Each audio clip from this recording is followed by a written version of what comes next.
Hello. आ नहीं रहा तू? चलो भाई, अब मैं 3-4 बजे निकला।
जिंदल सर, पिछली बार के कुछ सेशंस में ना the feedback which we are facing was कि डिस्ट्रिक्ट कोर्ट एडवोकेट्स का डिमांड थी कि we need somebody who can guide us to the core regarding evidence act as well. So उस चीज़ के मद्देनजर जब मेरी गुप्ता जी से बात हुई then he suggested your name, और आपका जमाबंदी वाला जो आर्टिकल है सर, जो उधर हुआ था जमाबंदी वाला वेबिनार, उसमें भी बहुत सारे पंजाब के एडवोकेट्स ने उसको रिकॉर्डेड सेशन भी सुना है इवन। अच्छा, then you are the best man for this particular thing. नहीं चलो वो तो अगर आप गाइड कर सकें तो इट विल बी ग्रेट। तो आज का टारगेट यही है कि बस कुछ डिस्ट्रिक्ट एडवोकेट जरूर जुड़ेंगे हमारे साथ। मैंने भी बहुत को कहा है। जी हाँ सर, जी हाँ। I have given the message to so many person, but अब देखो उसमें से कितने जुड़ते हैं। बिल्कुल, राइट राइट। अच्छा, YouTube पे लिंक क्या है इसका? मैं आपको अभी आपके फोन पे भेज देता हूँ। I am just sending it to you sir. ठीक है। मैंने वो सर्कुलेट किया हुआ है सर, मैं दोबारा भेज देता हूँ।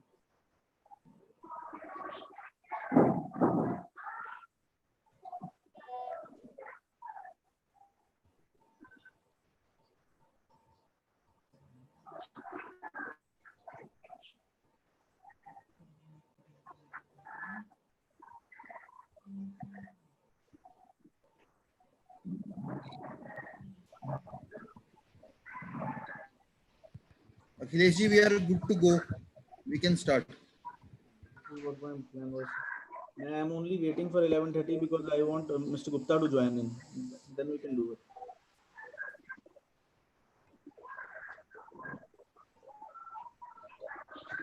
Mr. Gupta has joined already.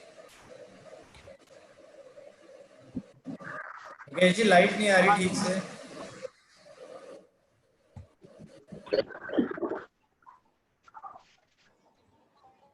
Gupta sir, आपकी लाइट थोड़ी सी मिसिंग है, अगर आप थोड़ा सा लाइट अंधेरा है वो, पर या आप पीछे से वो कवर कर लेना। हाँ, perfect sir, perfect.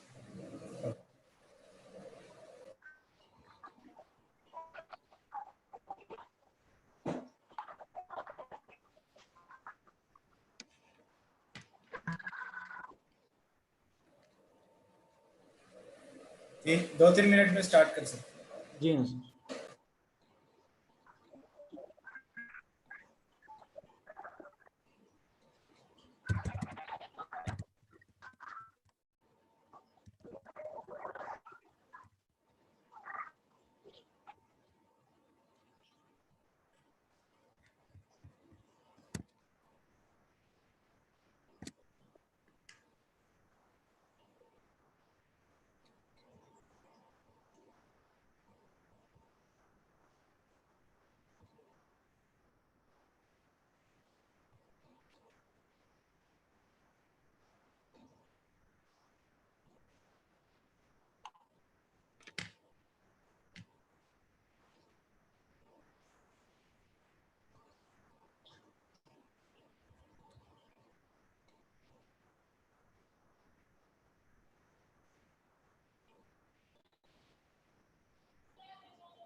Sir, I think we have sufficient participants. We can start off with.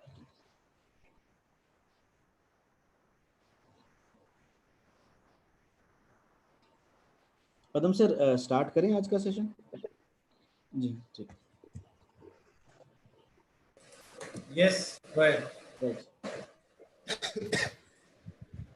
नमस्कार दोस्तों. मैं अखिलेश व्यास, महामंत्री अधिवक्ता परिषद पंजाब, आज आप सब लोगों का स्वागत करता हूं हमारे 7th ऑनलाइन स्टडी सर्कल में. अधिवक्ता परिषद Punjab during this lockdown period बहुत सारे हमने ऑनलाइन वेबिनार्स कंडक्ट करवाए हैं, जिसमें किसी की कुछ टॉपिक्स, जैसा कि लास्ट हमारा वेबिनार श्री प्रतीक महाजन जी ने किया था with regard to recent amendments in arbitration law, और आज का जो हमारा सेशन है वो Shri Ajay Kumar Jindal ji, advocate practising in Ludhiana, so he will be taking the session. आज का जो टॉपिक है उसमें उन्होंने proof admissibility and exhibition regarding the documents का टॉपिक शेयर करेंगे. तो मैं स्वागत करता हूं आप सब लोगों का आज के हमारे सेशन में. इस सेशन का जो रिकॉर्डेड वर्जन है और जो ऑनलाइन वर्जन है that can also be seen on the YouTube channel, और यूट्यूब का लिंक हम साथ साथ शेयर कर ही रहे हैं, and you people can log in to that also. अब मैं निमंत्रण दूंगा श्री अमृतपाल सिंह जी को, सो दैट वो आके हमारे आज के कीनोट स्पीकर को इनवाइट करें और आज का प्रोसेस शुरू करें. अमृत जी.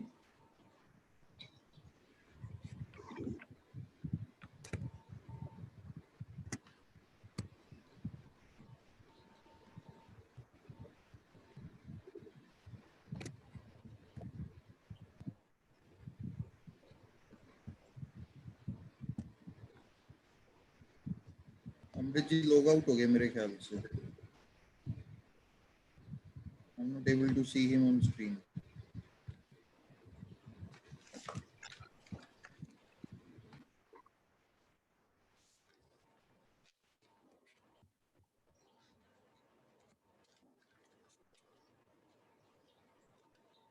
अमृत जी का मैसेज आया कि उनका शायद due to internet he is not able to log in.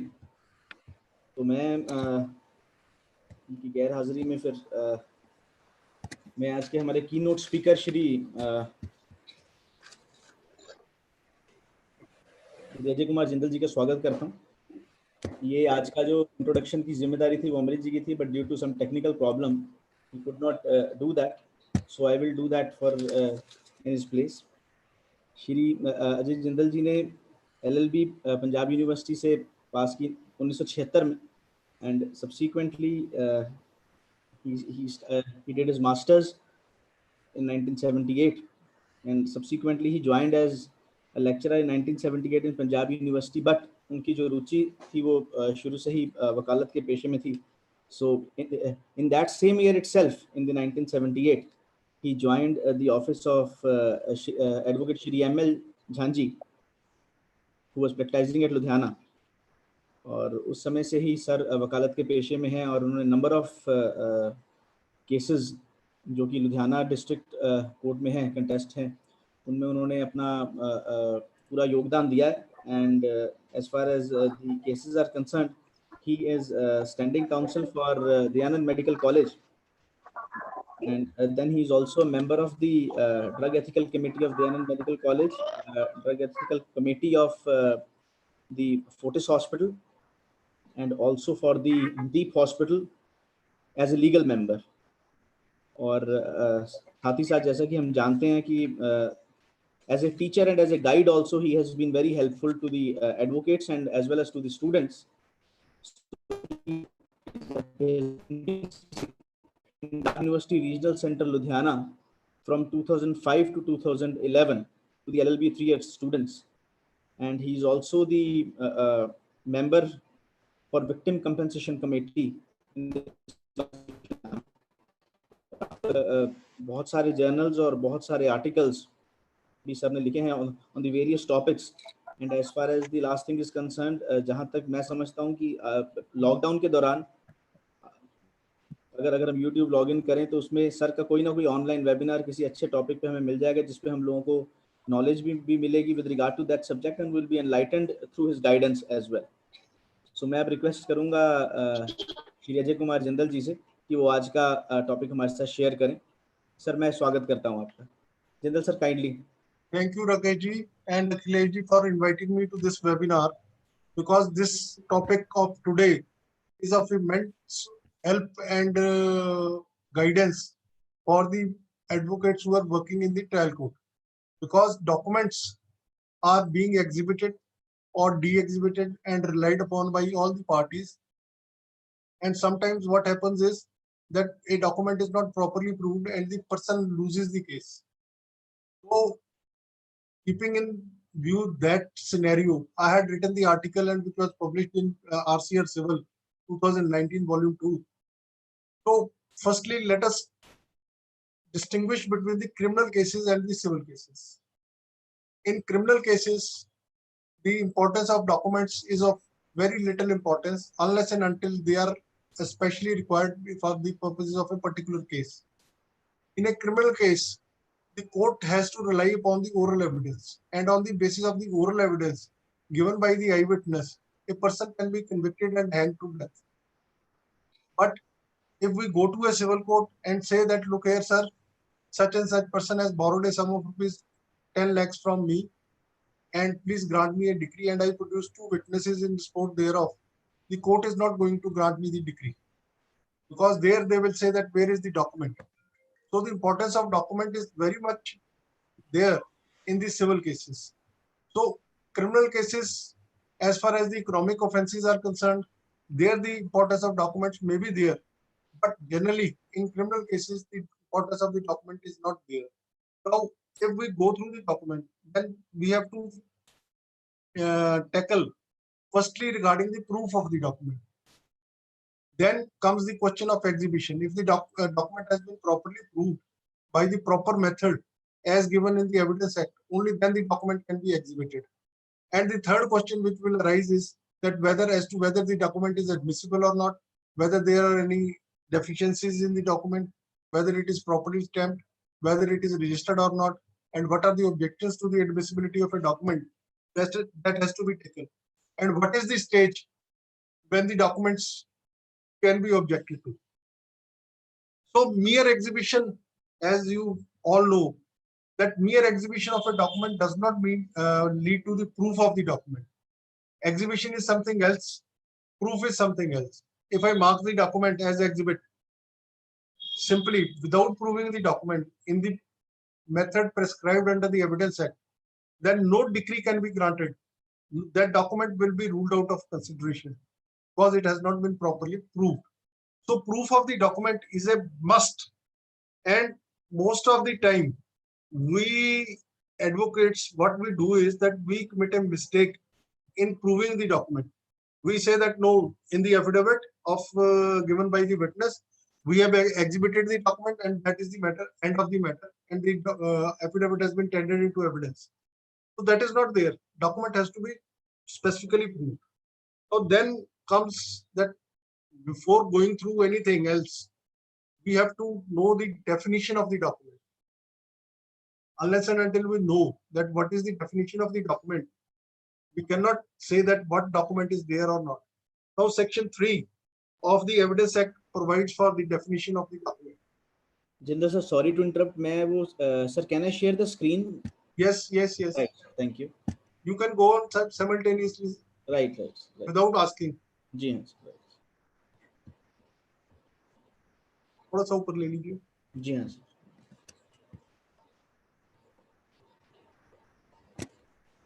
Now, this definition has been given in Section 3 of the Evidence Act, which is the interpretation clause that as to how and in what manner the document can be interpreted. This is a definition which all of us know and we can go through it. It is a very complicated and tedious definition. And then when we come to Section 3 and subsection 18 of the General Clauses Act, the same definition has been repeated. So this is a definition given by the legislature. Now I am reminded of one of the movies, Three Idiot, which I think all of you must have seen.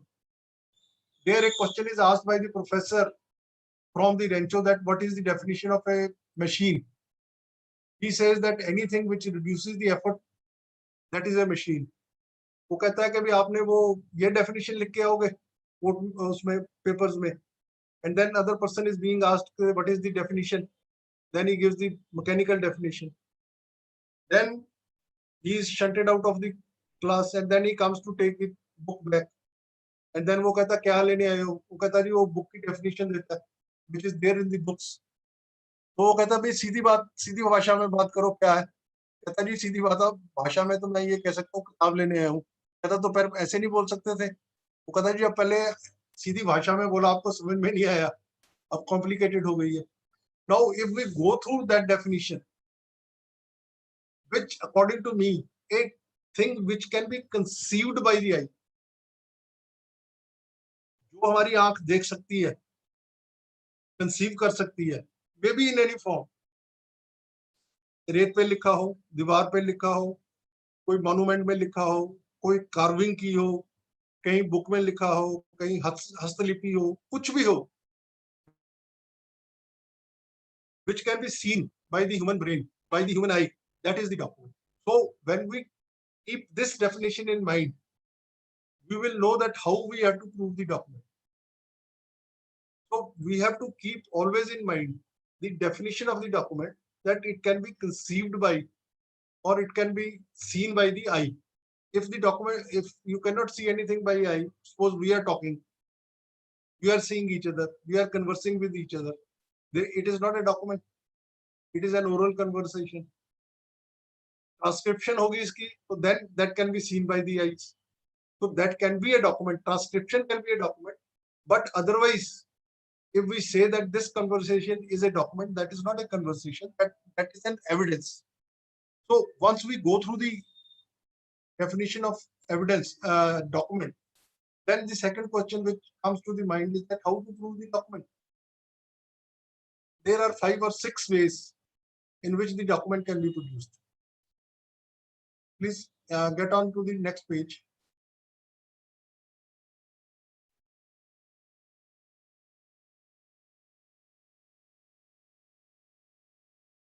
और ले लो आगे. Now here the various modes by which the document can be proved. Now first is that by the admission of the person who has wrote or signed the document. जिस बंदे ने लिखा है document, if he admits that yes, this is written by me, then that is the sufficient proof thereof. Secondly, by calling an attesting witness or a person in whose presence the document has been written or signed, that person comes and says that such Mr. Jindal had come and signed this document in my presence, I am an attesting witness, or I am not an attesting witness, but I was present there. Then he has to show that how and what manner he was present there, and I identify his signatures, then that document can be proved. Then third is the derivative mode. It is not the direct mode. A person who is acquainted with the writing of a person who has written the document or signed the document, that person can be called. Suppose I say that I know Mr. Akhilesh, I have been seeing him signing and writing, and I am acquainted with his signatures and handwriting, I cannot come and identify the same. So this is a derivative mode. This is not a direct mode, because neither the document has been written in my presence by Mr. Akhilesh, nor it has been signed by me, by him in my presence. But since I am acquainted with his signatures and writing, so that can be also one of the modes of proof. And then if a document has been admitted by some person in some other proceedings, suppose a other litigation was there he admits the document, and then that admission made in the earlier proceedings or any other proceedings may not be related to the present proceedings. That is also one of the modes by which the document can be said to have been proved. Then comes the opinion evidence. And writing expert is only a person who gives his opinion on the basis of the standard signatures and on the basis of the disputed signatures. He says that he is of the opinion because he is an expert in the science of handwriting, and he can give his own experience, and he has compared both the documents, disputed as well as the admitted, and he is of the view that this document has been written by such and such person.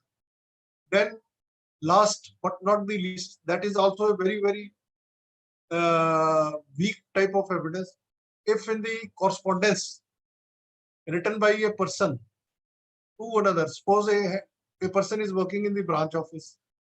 He is receiving letters from the head office signed by the secretary of the head office, and he is in routine is getting the signatures or getting the documents or letters from him signed by him. Suppose उसने 10, 20, 50, 100 document देखे हैं in which he has seen that such and such person has signed, then we can say that in routine he has been receiving the signatures of that person and he is acquainted with those signatures, and then it can be said that that document is proved. So this definition has been given by Himachal High Court of all these ways in 1995 volume 1 triple R recent revenue reports, now which is recent civil reports, pages 692 and para is 7. So all these modes have been prescribed or given or detailed by the Himachal Pradesh High Court that how the document can be proved. Now these are the 6 ways in which the document can be proved.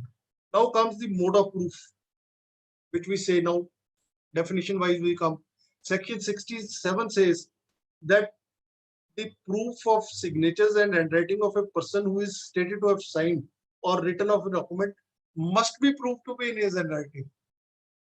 So suppose I say that this document has been executed by me, then the other party has to prove that this document was signed and written by me in his presence. Then comes section 70, which we have discussed at the first instance. First, by admission of a party who a attested document of its execution by him shall be sufficient proof, which we had taken in clause number 1 of that judgment, that by the admission of the person, that is given in section 70 of the Evidence Act. So if the document is proved in this way, only then it can be said to have been proved. Now second comes section 68. Now section 68 I think is most misinterpreted section, which has not been properly interpreted by any court, I think, till today. Mr. Akhilesh, can you please display section 68? I will. It is not there in the article.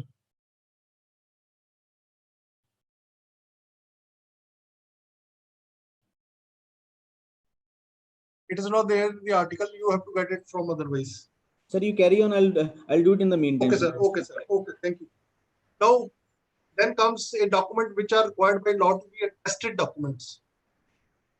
Because section 68 lays emphasis on the proof of a document which are attested by 2 witnesses, which are required by law to be attested documents. Now, what are those documents? All documents are not required to be attested by any person or any witness during the course of law. Now, we go through the definition of section 68 because this is the most crux of the document.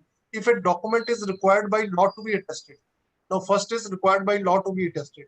What are the documents which are required by law to be attested? First comes the will under section 63 of the Succession Act. Second is the mortgage deed under section 59 of the Transfer of Property Act. Then a gift deed is required by law to be attested under section 123 of the Transfer of Property Act.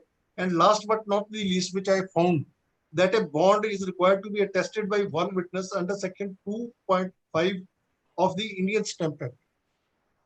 So these are the only 4 documents which are required by law to be attested documents. Suppose I produce a will which is not attested by 2 witnesses, so that document can be outrightly rejected. If similar mortgage deed, say a gift deed, if it is not attested by 2 witnesses, it can be straightway rejected. So these are the 3 documents. So according to section 68, when we come that if a document is required by law to be attested, so these are the 4 documents which are required by law to be attested. Now comes another document. Suppose a will is there, agreement of sale is there. They are not required by law to be attested documents. Nowhere the law says that a sale deed has to be attested by 2 witnesses. or an agreement of sale has to be attested by two witnesses. Now, why we do get the attestation of the two persons on these documents also? That if there is a dispute between the parties at a later stage, then I can be able to prove the execution of document by saying that such and such person was present at the time of execution of the sale deed, or at the time of execution of the agreement of sale, or any other document. And as such, that oral testimony coupled with the signatures of that person or as an attesting witness gives me sufficient force to say that this document is executed by such and such person. So then it shall not be used as an evidence unless one witness at least has been called for the purposes of proving its execution. So all these four documents, at least one witness has to be examined. It is not the requirement of law that both the witnesses has to be examined. Because section 68 says only one witness. Required by law to be attested by two witnesses, but not proof can be done only by one witness. And subject to the process of the court. He should be subject to the process of the court. That means he should be there, from where he can be summoned by the court. If it cannot be if that witness cannot be summoned by the court, then that witness cannot be called upon to give the evidence. Then comes, unless its execution has been denied by the executant. Mr. Akhilesh, please repeat section 68 again.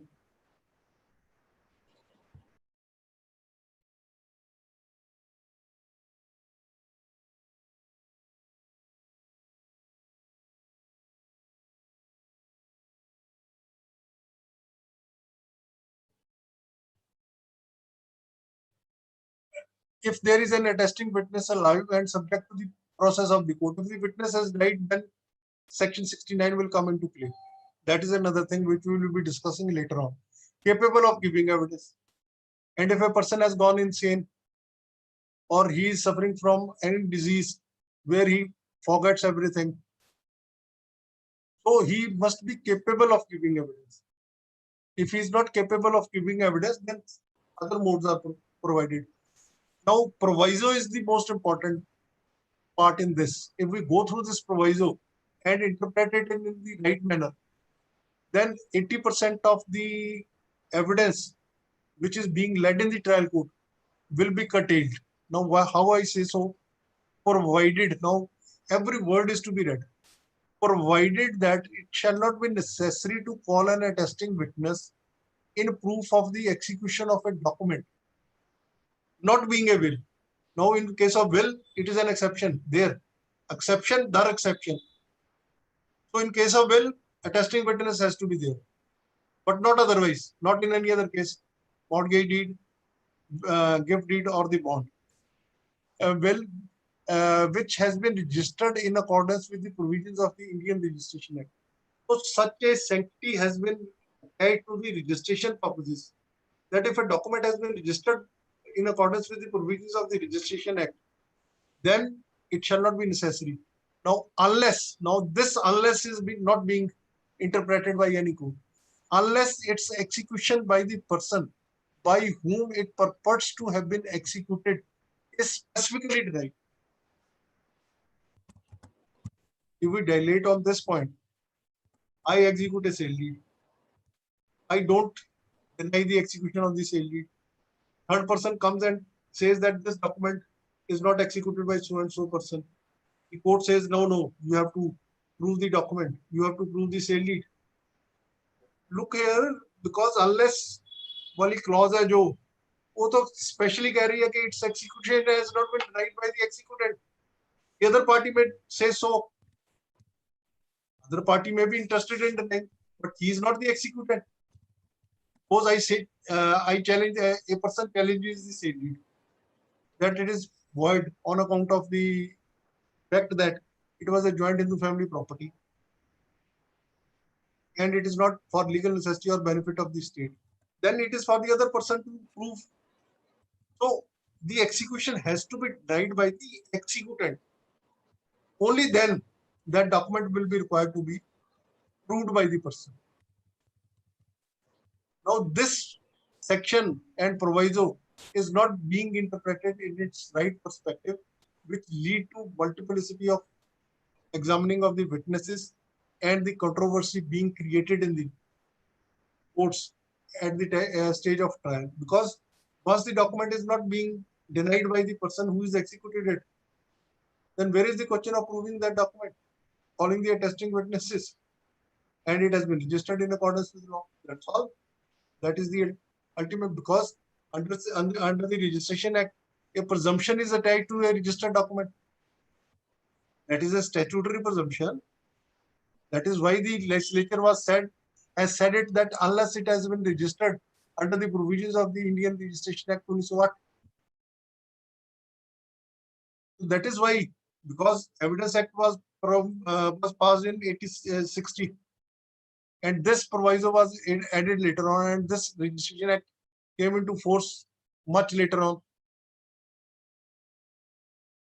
So that is why the legislature, in its wisdom, has said that if a document is registered in accordance with the provisions of law, then presumption of truth will attach to that. Then, if a document is not attested by any witness, it is not required by law to be an attesting witness, then how the document can be proved? That has been written therein under section 69. It says that no such attesting witness can be found if the document is purported to have been executed in the United Kingdom. It must be proved that the attestation of one of the attesting witnesses, at least in his handwriting. So again, it comes in the definition of a derivative evidence. जो attesting witness है, जिसने गवाही डाली है, उसके signatures आप identify करो, उसके बेटे को बुलाओ, or any person who has seen him signing and writing, he can be called upon to prove that document. And then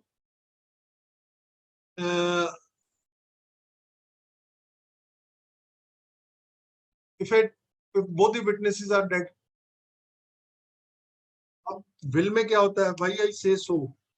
कि will में क्या है कि एक बात आप देखिए कि a person is executing the will at the age after 50 years. 50 साल के बाद ही करता है, 60 साल का हो गया और का हो गया, only then he executes the will. और अब 50-60 साल का बंदा अगर will execute करेगा, तो वो ये तो है नहीं कि 25 साल के बंदे की गवाही डालेगा. Person must be his contemporary. जब भी होंगे तो उसकी एज के ही होंगे ना, एज ग्रुप के, थोड़ा सा आगे पीछे हो सकता है. And now after 30 years, if the will is being challenged, then how you can be able to prove? तो witness भी मर गए, executant भी मर गया, और witnesses के आगे जो बच्चे थे और थे बंदे, वो कोई traceable ही नहीं है. How that will is to be proved? So section 90 of the Evidence Act, which says that presumption of 30 years old document, because in latest judgments it has been said that no, it does not relate to the presumption to the wills, but that is a wrong view. Why I say that it is a wrong view? Because in 68, accept a will they have given. The legislature has provided that accept a will, attesting witness has to be called. But in section 90, no such exception has been given. That if a will is there, then no presumption will be attached to section the will itself, though it may be registered document. So there is the, because we have to give a harmonious interpretation. But here lies the defect in our system, that we go only through one section and then pass the judgment, which may lead to further complications. And that is not an authoritative pronouncement of law, because you have to take into consideration all the documents. So if no witness can be found, then it has to be proved at least by in his handwriting by the person who says so. Now comes section 71. 71 says that if a attesting witness has denied the execution, that he has, or he does not recollect that he has executed the document, then its execution may be proved by other evidence. What is the other evidence? That a person who is acquainted with the signatures, or who has seen him signing and writing, which we have discussed earlier in the 6 modes, derivative evidence. So that has to be proved, attesting witness as well as the executant's signatures. Then comes the expert opinion. Expert opinion is a very weak type of evidence unless and until it relates to the science of thumb impression. If the question of thumb impression is concerned, then it is a perfect science. There are no exceptions to it. But as far as the handwriting is concerned, handwriting is not that a exact science. It is subject to the opinion and variation by expert to expert. So we can call the expert and say that, look here, this document is there, which has been admitted by the person, and this is the disputed document. So please compare. Now here also again, the difficulty arises that we are to get a admitted document of the same year or nearby the same years in which the disputed document has been written. Sometimes it is not available because they say with the age there can be a variation in the handwriting. So that lacuna is again not there, but the writing trend, the characteristics of writing in a person will not change with the age. There may be a slight difference, slight variation, but it not be altogether different. Because you cannot fix the face of Anushka Sharma on the face of Aishwarya Roy. Signatures will remain to be the same. Basic features will remain to be the same. So you cannot do it. So that is the law. Then digital signatures. Then section 73 of the Evidence Act provides for the mode of proof of digital signature of the person by whom it purports to have been affixed by the modes provided in that section. इसमें सारे modes दिए हुए हैं section 73A में.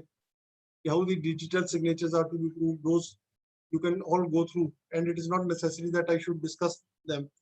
Then comes the last and the most important thing, that the objections regarding the admissibility of the document. Now here lies the difference. As I had said when we had discussed the webinar on CPC, I had discussed this thing, that prior to 2001, when the CPC was amended, the examination in chief of a witness was being recorded in open court, in the presence of both the parties. And if the document was being exhibited, there and then the other party could have taken the objection regarding the admissibility of the document. But now, under Order 18 Rule 4 CPC, the examination chief has to be given by a person by way of affidavit. So once it is being given by way of affidavit, now what happens with the affidavit? It is being dictated in the chamber of the advocate. It is being attested outside. The documents are being exhibited in that affidavit. And then on the date fixed for hearing of or leading evidence, the person comes, party comes, plaintiff or the defendant comes and enters that document, affidavit, into evidence. Sometimes what happens in the trial court, as Mr. Gupta and Mr. Amritpal will be witness to that fact, that the documents are being tendered or the affidavit is being tendered mostly in the absence of the party, other party. और दे कहते हैं जी जज साहब ਅਸੀਂ ਗਵਾਹੀ ਦੇਣੀ ਹੈ ਜੀ ਜਜ ਸਾਹਿਬ ਕਹਿੰਦੇ ਲਾ ਲਓ ਉਹ ਤੋਂ ਰੀਡਰ ਕੋਲੇ ਬਿਆਨ ਲਿਖਾ ਲਓ ਜਾਂ ਤਾਂ ਸਟੈਨੋ ਕੋਲੋਂ ਬਿਆਨ ਲਿਖਾ ਲਓ ਉੱਥੇ ਲਿਖਦਾ I tender into evidence exhibit so and so along with the affidavit so and so ਬਾਤ ਖਤਮ. The other party, the opposite party wants time for cross examination, deferred, ROAC and all that. और जब आप आते हो आके कहते हो कहते जी ये दिखे affidavit, sometimes the full documents are not given. And where is the question? आप कहते हो जी इसमें objection लिखाना होगा, तो नहीं अब हो गया जी आप अब छोड़ो. Now we are not going to write your objection. You will take it at the time when you will start your cross-examination. That is why the legislature, keeping in view this difficulty, has provided in Order 18 Rule 4 CPC that the exhibition and admissibility of the documents shall be subject to the orders of the court. So even if you take the objection afterwards, at the time of start of the cross-examination, then certainly that can be taken into consideration and the court has to decide it. Now here lies the difficulty. In this time, when 15 years or 18 years have passed after the amendment of the CPC, still we are groping in dark. Why I say that we are groping in dark? क्योंकि पुरानी judgement supreme court की ले लेते हैं, वो कहते हैं देखो जी इसमें डॉक्यूमेंट की एग्जीबिशन के लिए आपने उस टाइम ऑब्जेक्ट नहीं किया जब they were being tendered into evidence, so now you are stopped from taking the objection regarding the admissibility of the document. भैया ये तो देख लो कि ये डॉक्यूमेंट कब टेंडर हुआ है, कौन सा लॉ इसको लगेगा। वो जो सुप्रीम कोर्ट की या हाई कोर्ट की जजमेंट्स है पुरानी, those are on the basis of the law prior to the amendment of CPC in 2001. After 2001, the amendment has been done. That amendment is not being taken into consideration. So there is a judgment in one of my cases in which this point was discussed. That is 2013-1 RCR Civil, page 514. Jasjeet Singh versus Prem Harjeet Singh.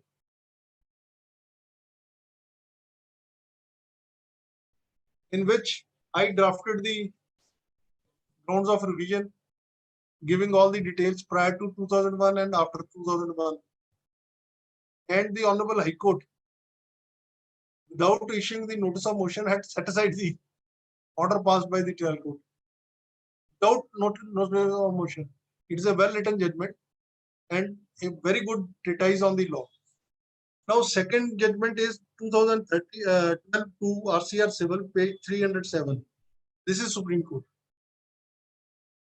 Now, in this judgment, the Honorable Supreme Court has said that what is the purpose of taking objection regarding the document. Suppose I say that this document is not proved in accordance with the law. Now, proof is something else. Proof we have dealt with, that how in and what manner the proof has to be done, how the document is to be proved.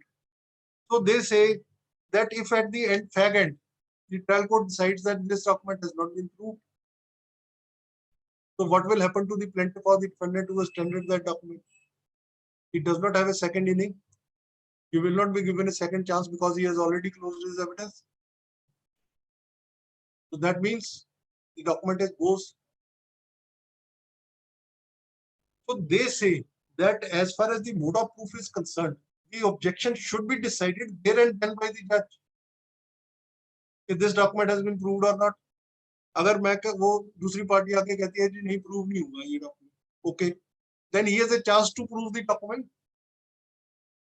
He can call the attesting witness, he can call any person who is acquainted with the signatures, or he can call a handwriting expert and then prove the document. So that is why the objection regarding proof has to be taken. Now the second objection or the complication which has arisen and has been raised by some of the advocates here in Ludhiana is that they say that mere simply writing objected to is not sufficient. You must give the grounds. It's subject to objected to on the ground of mode of proof, admissibility and non-registration or want of stamp. कहते ये तो एक आपने omnibus objection ले लिया, इसको जैसे मर्जी इंटरप्रेट कर लो. You have not given a particular objection that other party can correct that. So my humble advice to all my junior advocates or my associate advocates is that at the time when you say objected to, you must get written all the things subject to mode of proof, admissibility, inadmissibility evidence, for want of stamp, registration, everything you should write. So that tomorrow if the law comes, कि भी आपने specific objection नहीं लिया, so on that ground also, your objections do not stand overruled. So these are the two things regarding which we, the advocates in the trial court, do commit the mistake. Now, thirdly, हमारी आदतें हैं जो दो चीजों ने बहुत बिगाड़ दी कि हमें सारा एविडेंस एक्ट भूल गया। एक तो हमारी आ गई है कंज्यूमर फॉर्म। कंज्यूमर फॉर्म में क्या होता है कि सारा एफिडेविट लिखो, बाद में लिखो I rely on I exhibit document so and so to so and so, that's all, no proof is required there. वो सही वो दिमाग में आ गई। वही सही आते आते जब when we draft an affidavit by way of evidence, हम भी लिखते हैं tender into evidence document so and so so and so so and so. 1 से 15 तक डॉक्यूमेंट दे देते हैं या 1 से 20 तक दे देते हैं, without realizing that whether we have proofs of documents or not. So caution has to be taken by the advocate that he should not mechanically get the affidavit of the witness tendered into evidence or signed from him without realizing that this document has not been proved in accordance with the law. So very cautious step has to be taken and the advocate has to be very vigilant on this point also. Most of the time sale deed भी exhibit कर दी, will भी exhibit कर दी, और भी document exhibit कर दिए, so and so without saying that it was no, as far as the law is concerned, what the attesting witness has to say, or under section 63 of the Indian Evidence Act, the testator has signed in my presence and I have also signed in his presence. This document was read over to me by the sub registrar. Thereafter, the executant has signed, the purchaser has signed, then the witnesses have signed. So these are the basic requirements which we lack in that affidavit. Now the last thing is that we had discussed that there are objections regarding the admissibility of the document. First, we have discussed in detail that mode of proof. The mode of proof पे हम document को exhibit को object कर सकते हैं. You can come on the next page. इससे पहले थोड़ा सा पहले ऊपर नहीं, नीचे आ गए ना, ऊपर चले गए, यहाँ पे. Now first is regarding mode of proof, which we have discussed in detail. Second is document having been inscribed on an insufficient paper, stamp paper. मान लीजिए एक डॉक्यूमेंट है required by law to be executed on a stamp paper worth such and such amount, and it has been inscribed on a lesser stamp. Usually that happens in the case of agreements of sale. कि अगर 200 रुपए पे या 500 रुपए पे लिख लिया agreement, when the dispute arises, they tender into evidence the document which has now to be inscribed on a paper worth 4,000 rupees. 4,000 रुपया लगना उस पे stamp duty, and it has been inscribed on a stamp paper worth rupees 500. So what is to be done is that this document has to be impounded under the provisions of Stamp Act. अब उसमें क्या है कि 500 रुपए की आपने stamp लगाई हुई है, 4,000 की लगानी थी, 3,500 की कम हो गई, 3,500 तो एक हुआ, 4,000 को 10 से गुना कर लो, 40,000 वो हो गया, तो 43,500 आपको सब वो पैसे जमा करवाने पड़ेंगे. Only then that document will become sufficiently stamped. Am I clear?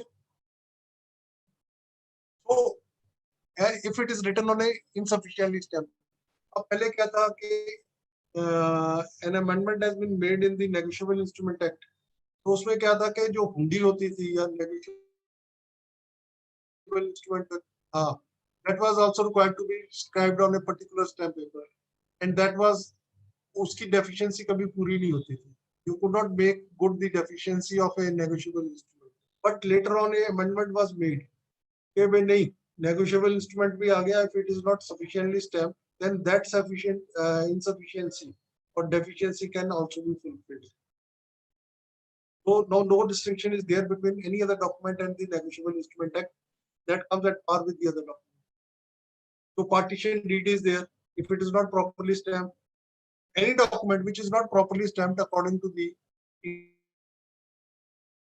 Indian Stamp Act, that is the objection which has to be taken. And the third objection is regarding the non-registration of document. So sale deed is required by law to be attested. Mortgage deed is required by law to be attested. Gift deed is required by law to be attested. Any document which is required by law to be attested. And if it is not attested, then this objection can be taken regarding the mode of proof. Earlier, the view was that objection regarding non-registration of the document can be taken even at the stage of Supreme Court.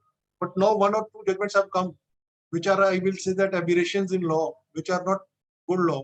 They say that if you have not taken the objection regarding the non-registration of the document, you are stopped from taking this objection.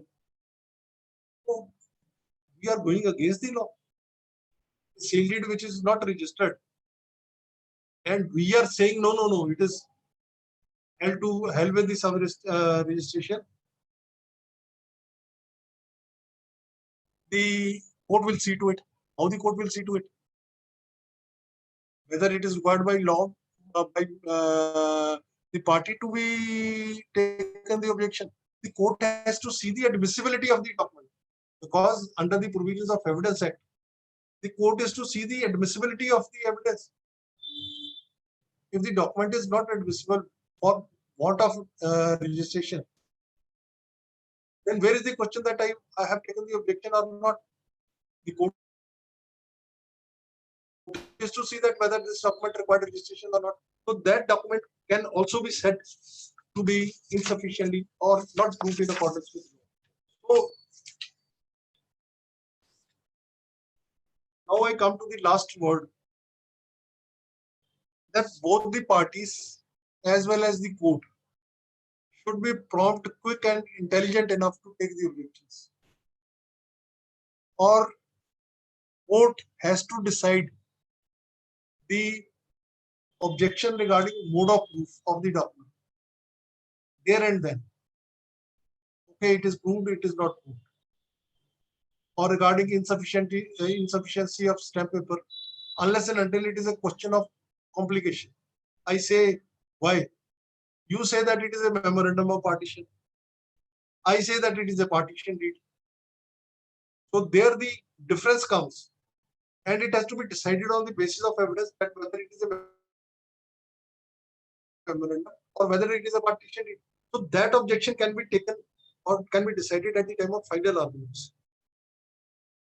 But all other objections, as far as the non-registration is concerned, the court can decide there and then that this document will not be executed. And last but not the least, the courts have taken the objection or have decided that once the document has been exhibited in accordance with law or has been exhibited, then there is no provision for de-exhibition of the document. अब आपने document तो exhibit करके घर से लेके आए हो, तो डॉक्यूमेंट तो एग्जिबिट हो गया. I will have to cross examine the witness on that point of document. तो मैं उस पर क्रॉस एग्जामिन भी कर लेता हूँ. वो कहते हैं ना जी, अब तो आपने क्रॉस एग्जामिन कर लिया, so this objection goes. That is also a provision which the court should frequently take into consideration and decide there and then that whether this document is required by law to be attested or required to be exhibited or not. Suppose the photostat copies are being tendered and are exhibited. Now, all of you and we know that photostat copy is secondary evidence or not an evidence at all. And those photostat copies are being exhibited. So when we come to the final arguments, then all those objections taken in the evidence while recording the testimony of the witnesses, those are not being decided. Courts का क्या trend हो गया कि this witness was cross-examined at length, but nothing substantial could be found out of him. They don't discuss as to what has been said in the cross-examination. And when we reproduce the cross-examination in the grounds of belief, the judge says that you had asked the questions. We say yes, I had asked the questions. These are there on the file. Then why the judge has not taken, trial court has not taken this cross-examination into consideration? We say that, sir, we don't know why it has not been taken so. So somewhere or this is a lacuna in the judicial system, which has led to multiplicity of litigation and flooding of the courts with litigation. If the cases are being decided just taking a correct interpretation of law, then I don't think that litigation will be much. So with that, I will end my discussion, and you are free to ask me any question, and I will be able, if I am able to answer those, I'll be very happy.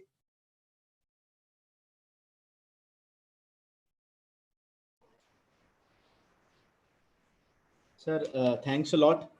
I think most of the advocates, chahe young ho, chahe senior, we have learned so many things in the past 1 hour.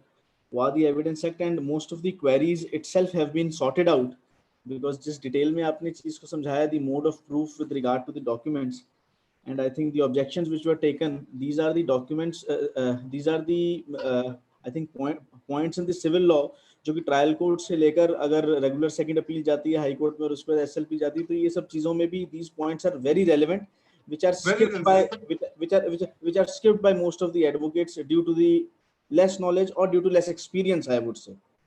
So sir, I think we all have been very much beneficial. Sir, कुछ questions आए हैं अगर बोलिए. right sir, ठीक है. The first question is by Madam Neeru Thareja.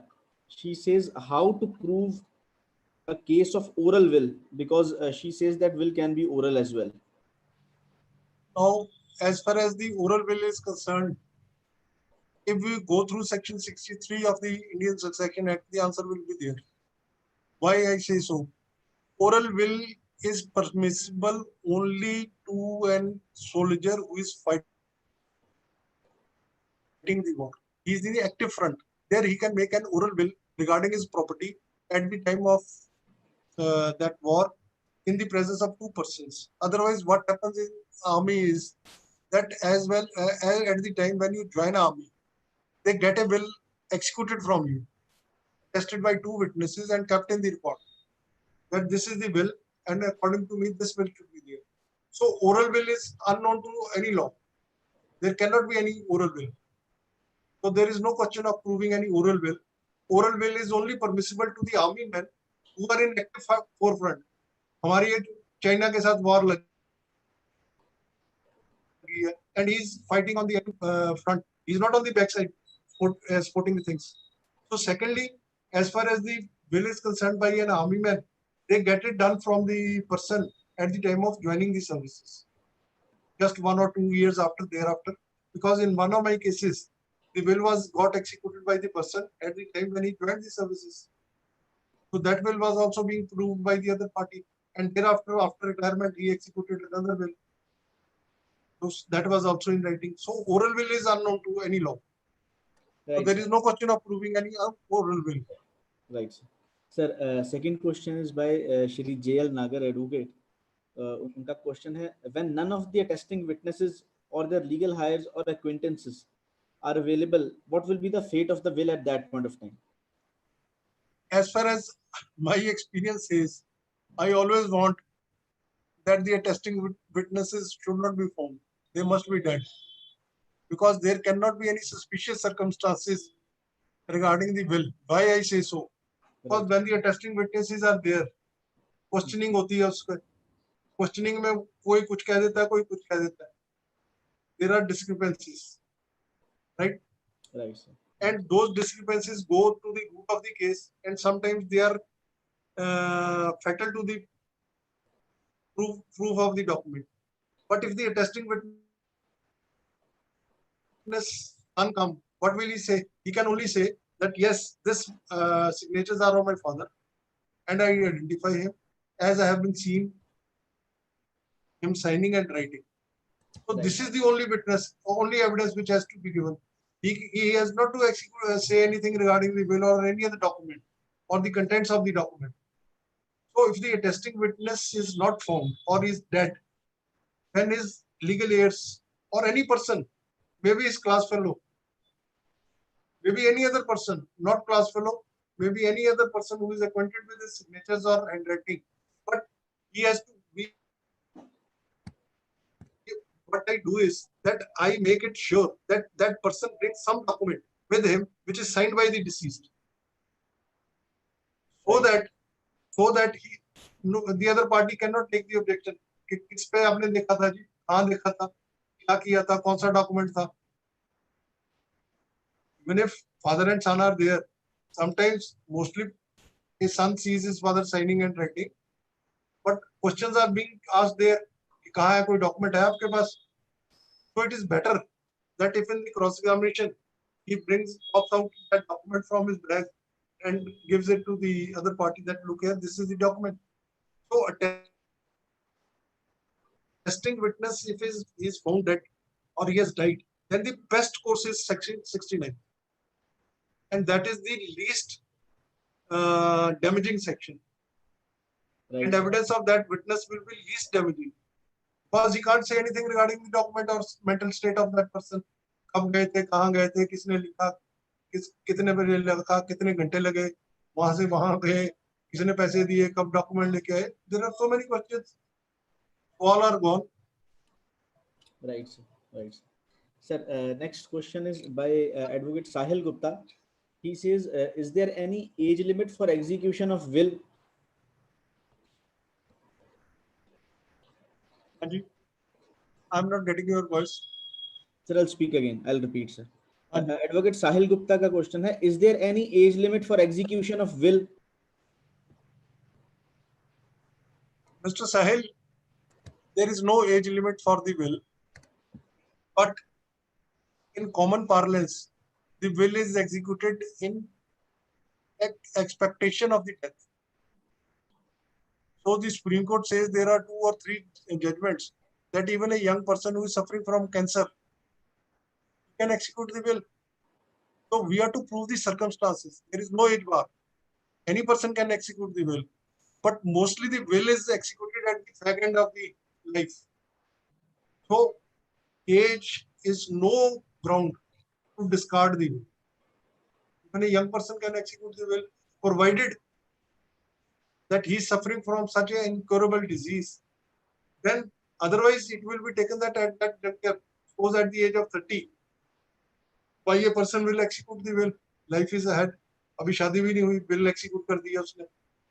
So that makes the will to be a suspicious document. Right, sir. Sir, next question is by Advocate Shri Mohan Singh from Kapurthala. This is regarding expert opinion. He says, can you kindly explain the term regarding that court is expert of all experts? Because he says that as far as I recollect, as far as the handwriting expert is concerned, ultimately, even after the opinion is taken, the court says that court is expert of all experts. So if you can just interpret that term, right, sir? Now one thing is very much clear, Right, that sir. if there are experts on both the sides, the court should not assume the role of an expert. Court should decide that which opinion out of the two is correct or can be accepted.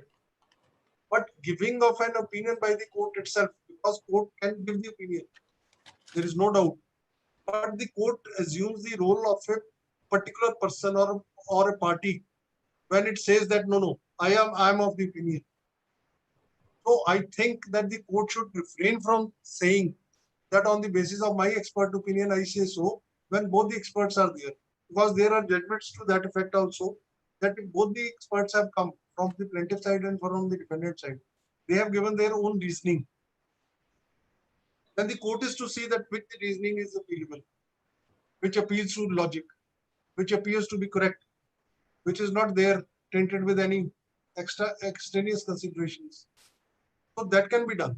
But I think that the court should refrain from giving any opinion regarding the expert of a handwriting expert. Right, sir. Sir, last 3 questions, because the questions are pouring in. So No. You can ask any number of questions.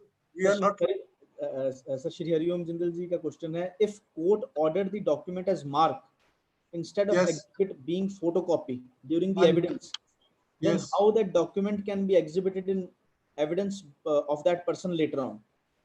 Now, it depends upon document to document. Firstly, we have to account for the original, that as to where the original has gone. Because original document has to be brought on the record or either the certified copy thereof can be led as an evidence, as a secondary evidence. That is a topic of another great importance. If we ever take up this webinar on secondary evidence, I think that will be also time consuming and exhaustive. That what is the necessity thereof. But if a photostat copy is there, because there are 3 or 4 judgments, one given by Mr. Justice Ashok, that in the days of modern technology, a document can be forged by lifting the signatures of one person from a admitted document and putting it on the photostat copy. So, firstly, the original has to be brought, and original has to be proved by that person. And if that person has committed the mistake, then he has to get that document exhibited by calling for the witnesses, if he himself has already appeared. But I think he should not commit the mistake of proving that document by marking the exhibit only by saying that this is the photostat copy. So photostat copy is not, or photostat copy is there, then it has to be attested by the notary. Then again it becomes secondary evidence. So every document has to be, or every evidence has to be proved by primary evidence, not by the documentary, a secondary evidence. So Right. photocopy is not admissible in law. One thing is very exception. I may tell you what happened in 2 or 3 cases. The other party had produced the photostat copies of the documents. Then suppose defendant has produced the photostat copy of the documents. There is no bar for the plaintiff to exhibit, not to exhibit those documents. The defendant cannot take objection that, look here, sir, this document has original has not been produced by me. This person cannot take benefit of that. No. Then I can take benefit. Plaintiff can take benefit of that document and exhibit it. No proof is required there. Right. Sir, in connection to this, there is a question which has been asked by Mr. Rajneesh Gupta. He says, what is the effect of mark on a document? What is the effect of a marked document? Now, If as the far as document is not exhibited, it is only marks. the law is concerned, the majority of cases say there are 1 or 2 exceptions, I think. Otherwise, they say that only the exhibited documents can be proved, can be read into evidence, which have been proved in accordance with law. Marking is just for the purposes of identification. Suppose I come and say, I put to the witness that this is the document. He says that it may be. Then I mark the document, but I will have to prove that document. So marked document cannot be read into evidence. That is the settled law. Only the exhibited documents which are proved in accordance with the law, they can be used as an evidence. Right, sir. Right, sir. So now I think this will be the last question. Shri Pankaj Mohan Kansalji has asked the question that whether transfer of property during lifetime is valid if at all the person has also made side by side a will. Very interesting question and very interesting answer, Right. because the answer lies in the question itself. How I say so, will operates after death, and the transfer of property has been done during the lifetime. Right. Right. Or now, if the document is set aside for any purpose, any ground whatsoever, at a later stage, Right. then the will come into operation. Right. Am I clear? Right. Because Sir. will takes place after the death of the person. During the lifetime, he can change the will.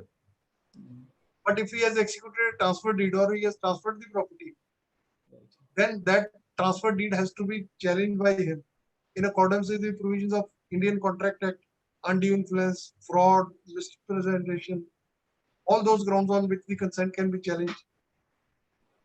So, will operates only after death. This is very clear.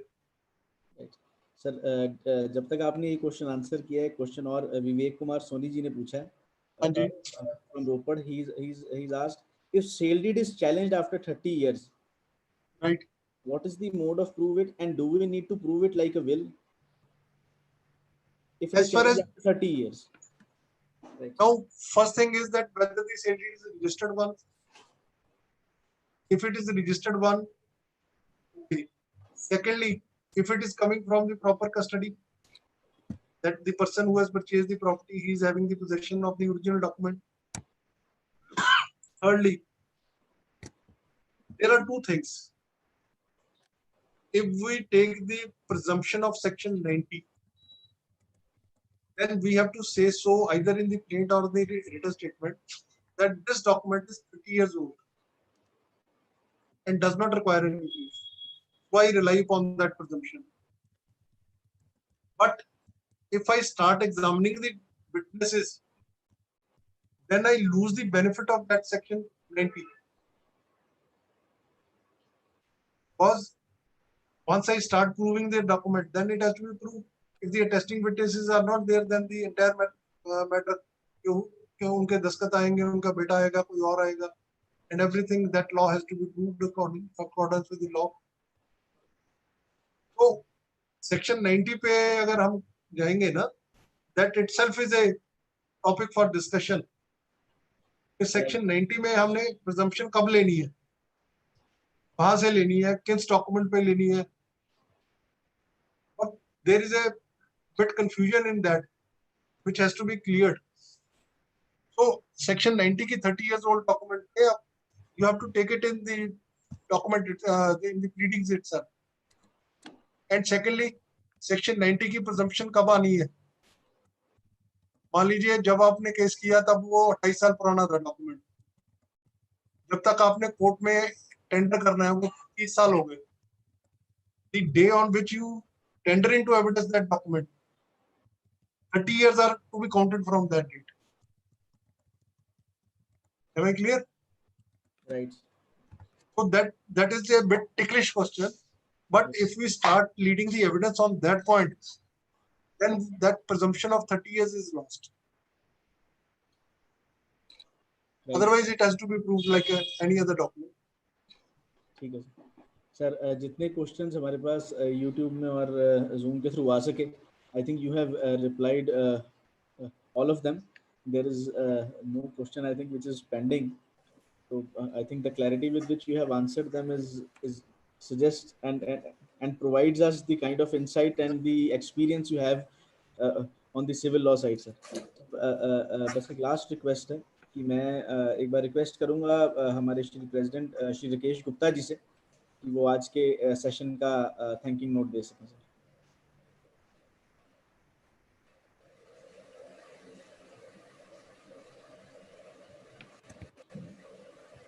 Gupta sir, are you present sir? आप सुन पा रहे हैं हमें?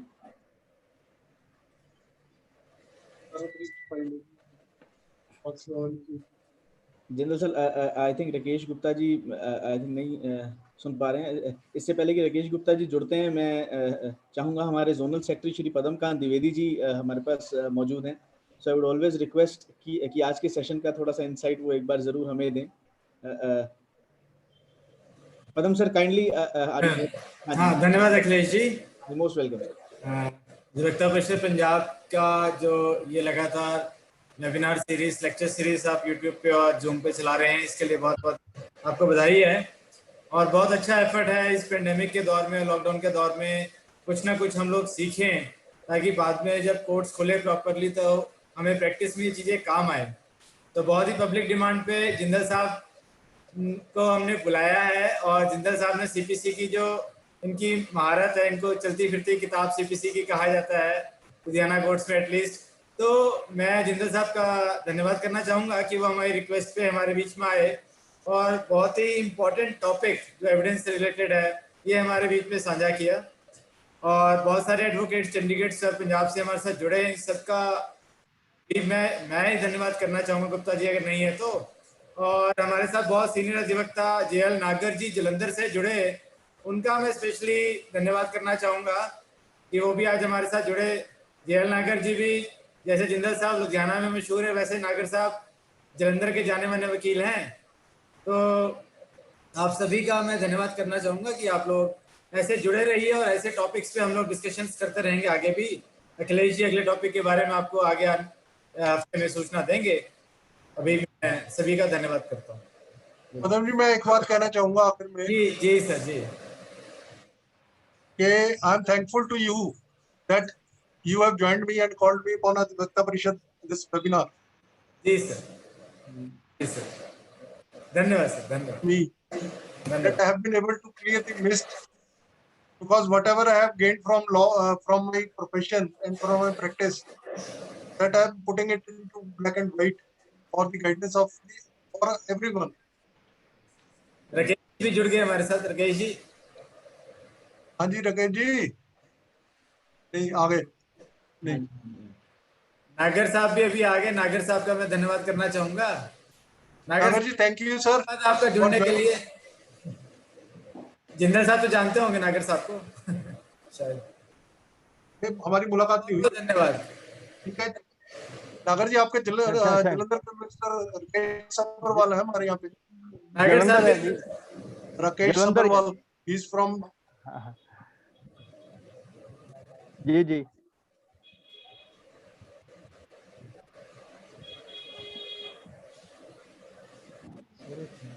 ठीक है Akhilesh. Right sir, thank you sir. Sir Gupta ji से मेरी अभी बात हुई है, श्री राकेश गुप्ता जी से। He says I am joining. I think there is some technical issue, इसलिए शायद वो नहीं आ पाए।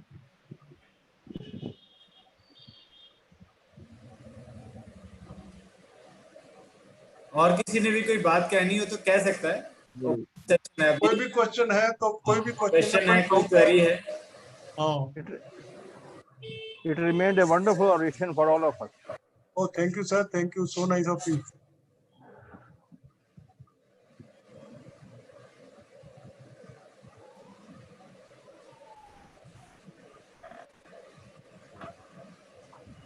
जिंदल सर, जो फीडबैक हमें मिल रहा है यहाँ से with regard to the YouTube channel and with regard to the chat in the Zoom, most of the young advocates are, उनके जो स्टेटमेंट्स आ रही हैं, this is only with regard to कि when will be the next session given by you sir. Sir अब इसकी date और time, अब इसका जो टाइम और डेट है वो आप भी काइंडली बता दीजिएगा। Topic will be also again of your choice sir. ये टॉपिक तो मैं समझता हूँ कि जैसे सेक्शन 90 है जी हाँ, जी हाँ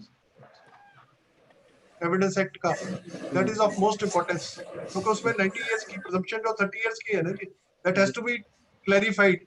राइट राइट। क्या देखिए, अगर जजमेंट्स ये कहते हैं कि आपने प्लेट में कहना है राइट या रिटन स्टेटमेंट में कहना है that you are seeking the privilege of section 90, that is a wrong thing. Right sir. मैंने प्रिजम्पशन थोड़ी क्लेम करनी है, स्टैट्यूटरी प्रिजम्पशन जो अटैच है, the court has to see. Right तो उसमें वो that is a wrong view. And third, secondly, as far as the will is concerned, that is also a wrong view. Right sir. So I had a discussion with Mr. S.K. Chavda from Chandigarh District Courts, and I told him that this presumption is normally is there in section 68 where they say that acceptable, but in 90s they don't say that acceptable. He said that this is a extraordinary point which had never come to me. So he is senior to us by many years. जी हाँ sir, जी हाँ sir. So these are the things which why I say harmonious interpretation. Every act, every section has to be taken into consideration. मैं जिंदल साहब आपको एक और बात बताऊं कि अभी जूम पे तो नहीं बट यूट्यूब पे हमारे साथ श्री बलदेवराज महाजन जी भी जुड़े हुए हैं। और उन्होंने, जो बलदेवराज महाजन जी आप जानते हैं हरियाणा के एडवोकेट जनरल हैं, एडवोकेट जनरल है जी, जी जी, वो भी जुड़े हुए हैं। और उन्होंने सेशन के लिए लिखा है कि very knowledgeable session. Oh so nice of you sir. तो मैं उनकी तरफ से आपको मैसेज दे दूं, और वो हमेशा हमारे साथ होते हैं यूट्यूब पे या जूम पे, और उनका आशीर्वाद हमेशा रहता है, इसके लिए उनका भी बहुत बहुत धन्यवाद है। पदम जी, ऐसी बात है कि जो टीचिंग है ना, वो टीचिंग हमारे ब्लड में है। My mother was a teacher, my मौसी was a teacher, my cousins are teachers, so it is blood. It is hereditary. Sir अच्छा, देखने का अंदाज भी वही है कि इसको अच्छा हुआ मैं ये चीज, सर सॉरी टू इंटरप्ट, मैंने कहा अच्छा हुआ ये चीज मैं अपने इंट्रोडक्टरी सेशन में बताना छोड़ गया। You have told it and now I think everyone is enlightened about it, that how this teaching is inhabited in you. Yes, वकालत तो है ही है सर, लेकिन teaching is also there. So as far as I can share one thing, that as far as the during period I taught CPC in PURC, Punjab University Regional Center. जी हाँ. CPC was considered to be the most easiest subject by my students. Easiest. And I told them that you have not to purchase any Bare Act or any commentary on the law on CPC. You just hear my lectures, note it down, and write it down in the paper, and you will get 60 marks, Very good. not less than 60 marks. And one of my students got the gold medal in CPC by Punjab University. ठीक है Akhilesh, we can end it now. Right, sir. Sir, I think Okay, Gupta sir. ji का connect नहीं हो पा रहा है. I would thank everybody for joining, and for further sessions we will keep you informed. Right? Thank you Jindal साहब. Thank you, Jindal sir. नमस्कार. Thank you sir. Thank you नागर साहब. नमस्कार सबको. नमस्कार धन्यवाद. जी, नमस्कार जी, धन्यवाद धन्यवाद. Okay, sir. Thank you all of you. Namaskar. ठीक है अमृत जी, मोहन जी, पंकज जी, सुशील जी, नमस्कार. नमस्कार ji, thank you ji, Padam ji, thank you.